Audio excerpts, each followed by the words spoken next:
So we've all been there, right? You're in the middle of an argument and you notice that nobody is listening. You're not listening to me. I'm not listening to you. We're not listening to each other. But what do the happiest couples do differently in that exact same moment that separates them from other couples? As a couples therapist, I work with couples all of the time on different ways that they can strengthen and improve their relationships. But before we get into that, let's get into the most common mistakes that most couples make when they are in conflict with each other or have disagreements. Number one, you let your emotions override the entire discussion in the first place. So you may end up yelling, you may end up giving your partner the silent treatment. All of these tactics are not healthy, they don't help, and they push you further and further away from your partner and the problem at hand. Number two, you blame instead of trying to understand. When we start to blame our partners easily get on the defense. It's easy to see why.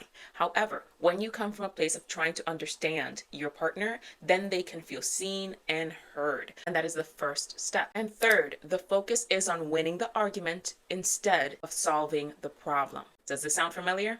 Now let's get into the good stuff. This is what the happiest couples do that sets them apart from other couples when they are in conflict or have disagreements. Number one, they pause before reacting. Instead of reacting out of anger or fear or sadness or resentments, they take a pause. They take a moment, they take a break. And they're not ignoring, they're using this time to gather their thoughts, to process through their emotions so that they don't say anything or do anything out of anger and end up hurting their partner further.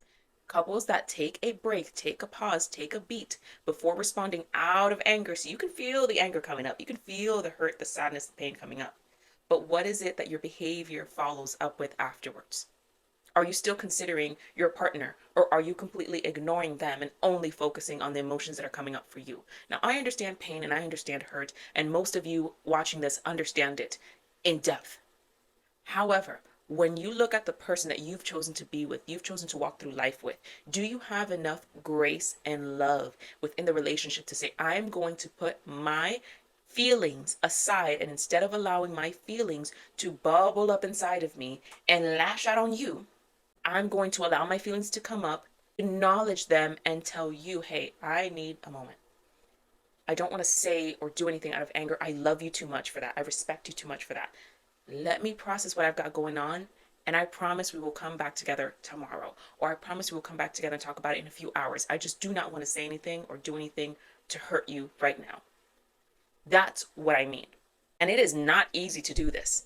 It's simple. It's not easy. I want to preface it by saying I am referring to healthy, non-toxic relationships. If you are in an abusive relationship, if you are in a toxic relationship, these tactics don't work. If you try to use these tactics in a toxic relationship, it's not going to work. Why? Because the relationship is toxic. Only one half of the couple is practicing healthy tactics and the other half is still operating in toxic behaviors. Or maybe you both are operating in toxic behaviors. So I'm only referring to healthy relationships here, non-toxic and definitely not abusive relationships. This is where both parties want to make things work, but maybe just don't know how. That's where I come in to hopefully try and give you some guidance to help. Number two, they listen to understand, not to respond. See, we like to listen in order to gather our points, or we like to act like we're listening, but really in our minds we're thinking, well, wait till they finish. I'm just going to let them know about A, B, C, and D. Just wait. That's not helpful. You're telling the other person, I didn't hear anything that you said. I was taking the whole time you were talking, and instead working up my thoughts and my rebuttal for you. That's not fair. That doesn't get anything resolved. And guess what? They're going to recognize that, turn around, and probably do the same thing to you. And when you have both individuals doing that, that's never going to resolve anything. So I'm going to give you an example. So let's say your partner is sharing something with you. Usually what I would encourage some of my couples therapy clients to say is, okay, before you respond, what did you hear your partner say? And then usually what happens is they'll say, oh, they said this, and that. Or it'll take them a little bit because they're trying to remember what was just said. That shows me that they weren't truly listening. However, sometimes we also take it a step further and I say, okay, was what your partner said correct? Or did they miss something? The reason why I do that is so that the partner that was speaking can correct where needed or can say, actually, no, they said everything that I said. I think they understand what I'm saying. Now we come to a place of understanding. Now, if the partner says, no, they missed this part that I mentioned in this part, let's try it again. Partner B, what did you hear your partner say? And it's tedious and sometimes it could be annoying. However, it helps bring the point home that we really do not listen when our partners speak. Sometimes when you've been in a relationship for years and years and years, you assume that you know what they're going to say, and that's just not helpful. You may be right. You may know exactly what they're going to say, the inflection in their tone. You may know all of these things. It doesn't mean that your partner does not want to be heard the same way you want to be heard. So instead, taking a moment, and when you hear them speaking, if it's in a respectful way, right? We always want respect, love, and grace.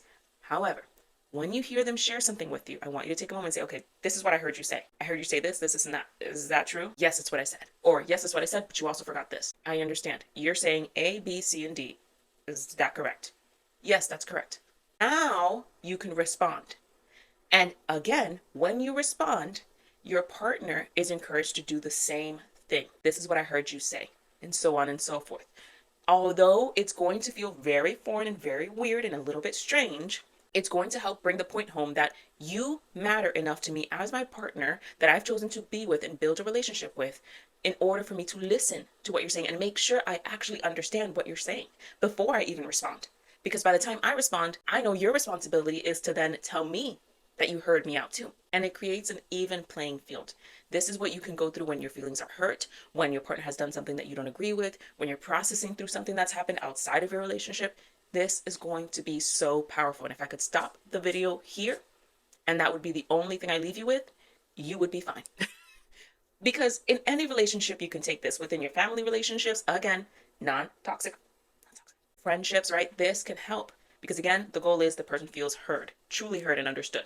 Number 3, they focus on the problem and not the person. See, we like to blame our partners a lot of times. Why? Sometimes, I'll be honest, you may not like it, but I'll be honest. Sometimes it's easier to blame the other person than to actually look at what is actually going on. So instead of focusing on the problem at hand, you're focusing on something they did years ago. Instead of focusing on the problem at hand, you're focused on their reaction or their response or how they didn't do things the way you would do them or whatever the case is. Everybody is different. Every couple is different. Every situation is different. But instead of focusing on the problem, if you're focusing on blaming the other person or just focusing on the other person, it's not going to help. Instead, decide before we get too deep into this, what are we actually arguing about here? And a lot of times it is helpful to have a third party, such as a couples therapist, because they can say, hold on, wait, we're going into too many different tangents here. Let's stick to the problem at hand and help you both refocus in order to resolve that problem. Number 4, they take ownership over their role. No couple is perfect, not one. However, the difference between the happiest couples and others is that they understand that they're not perfect and they take ownership, apologize when they've done something wrong, and accept the responsibility and those consequences and decide to move forward together. It doesn't mean that one person is 100% blameless. No, we're both in this relationship together. We both have shortcomings. We both have growth areas, and we both acknowledge it together. Because again, I respect my partner enough, my partner respects me enough, and we respect the relationship that we've built and the love and the connection that we continue to be in. Because a relationship is optional. You don't have to be. You choose to be, right? So if you're both choosing to be in this relationship, then you're both choosing to say, you know what? The way we continue to move forward is through problem solving in healthy ways and the respect and love that we have for one another, and making sure that when I mess up, I'm going to apologize. And I'm going to expect the same from you, because the goal is a happy relationship, not selfishness. Not I always get my way all the time. Not I never listen to you. Not you're always wrong and I'm always right. And number 5, they repair quickly. They do not let things fester, build up resentment, hurt. See, a lot of times we like to see how much we can take before we break. That's not healthy. That shouldn't be condoned in any relationship. If there is hurt and pain from actions that your partner has caused, then that needs to be a discussion. It can't be something that we're just sweeping under the rug. It can't be something that we're avoiding. And it can't be something that you say, oh yeah, no, I'm good. But really deep down, you're not good. And then later on, you're going to turn around and use it against them in the future. They don't let resentments, anger, bitterness, hurt linger. They decide to work through it together and also individually. Because some things it's okay to not do with your partner. For instance, if you have triggers that's coming up from past traumas, past experiences that you've been through, then that is something that you should take initiative and work on your own in individual therapy, or maybe getting your own individual mentor, or maybe reading books within the areas that you want to heal from. There's so many different things that you can do, but that would be mostly your responsibility. Same thing for them. If they have triggers, if they have things that are coming up that are impacting the relationship, it's up to them to decide to work on it separate from you. But know that it is going to positively impact the relationship. If you both are struggling with something, that is a great time to consider couples therapy in order to work on things together. I want to know which of the 5 qualities that I mentioned earlier today can you integrate into your relationship in order to improve it or help it to thrive or to just make healthier choices with your partner moving forward? Let me know in the comments down below. Why these strategies work is because they build trust, they build connection, they don't allow things to build, such as resentment and anger and mistrust. They bring things out into the open, knowing that it may be difficult, but the goal is to move forward. They help your partner feel valued, seen, heard, safe. And over time, couples find that it's easier to work through disagreements or things that come up, whether it's inside or outside of your relationship. They find that it's easier to work through these things when they already practice these skills. Now, these 5 tips aren't life-changing tips that are like, wow, I've never heard of this before. No, that's not the point. They're simple, but if you put them into practice, you'll see it's simple, but it's kind of difficult to do. To be able to say, for example, okay, I feel all of these strong emotions right now towards you, but I respect you and our relationship enough to say, let me pause and I'm gonna come back to this. Or to recognize it's you and me against this problem. It's not you and me against you and me, right? So simple things like that, when they're practiced often, you find that it's actually easier than avoiding.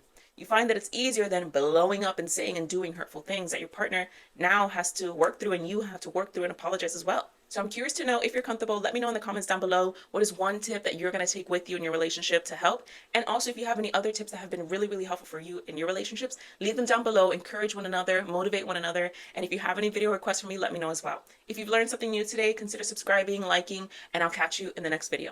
Take care.